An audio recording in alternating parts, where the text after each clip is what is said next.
കൊഞ്ചും മാങ്ങയും എങ്ങനെ തയ്യാറാക്കുന്നതെന്ന് നോക്കിയാലോ.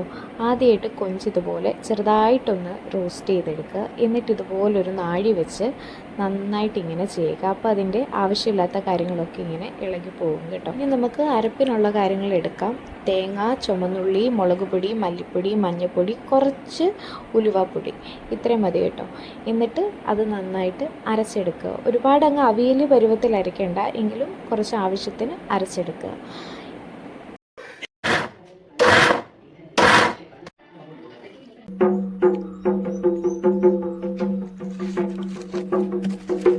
അപ്പോൾ ഇത് നമ്മൾ നാഴി കൊണ്ട് അങ്ങനെ ആക്കിയത് കൊണ്ട് തന്നെ അതിൻ്റെ ആവശ്യമില്ലാത്ത കാര്യങ്ങളൊക്കെ വന്നായിരുന്നു കേട്ടോ. അപ്പോൾ അതൊക്കെ പറക്കി കളയുക. എന്നിട്ട് 3-4 വെള്ളത്തിൽ കഴുകണം കേട്ടോ. ഇനി ആ കൊഞ്ചിനകത്തോട്ട് ചക്കക്കുരു, ചുമന്നുള്ളി, മാങ്ങ, മുരിങ്ങയ്ക്ക, പച്ചമുളക് ഇത്രയും ഇടുക. ചക്കക്കുരു ഓപ്ഷണലാണ് കേട്ടോ, ഉണ്ടെങ്കിൽ ഇട്ടാൽ മതി. ഇനി അരപ്പൂടെ ചേർക്കുക കേട്ടോ. അതിന് ശേഷം ആവശ്യത്തിന് ഉപ്പ്.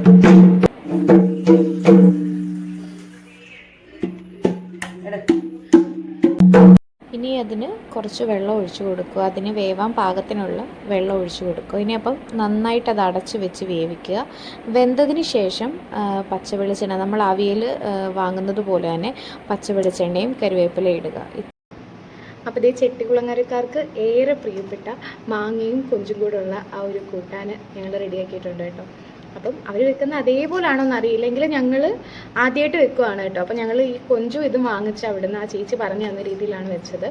പിന്നെ അമ്മയുടേതായിട്ടുള്ളൊരു ഇതാണ് കേട്ടോ. എന്തായാലും അതെ കഴിച്ചു നോക്കട്ടെ കേട്ടോ.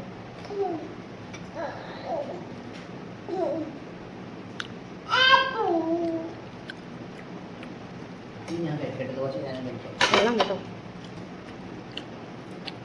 അപ്പോൾ ഇതുവരെ ഇത് വെക്കാത്തവരുണ്ടെങ്കിൽ ഒന്ന് വെച്ച് ട്രൈ ചെയ്തിട്ട് ഫീഡ്ബാക്ക് അറിയിക്കാം കേട്ടോ. അപ്പം ഞാനിത് കഴിക്കട്ടെ. ബൈ.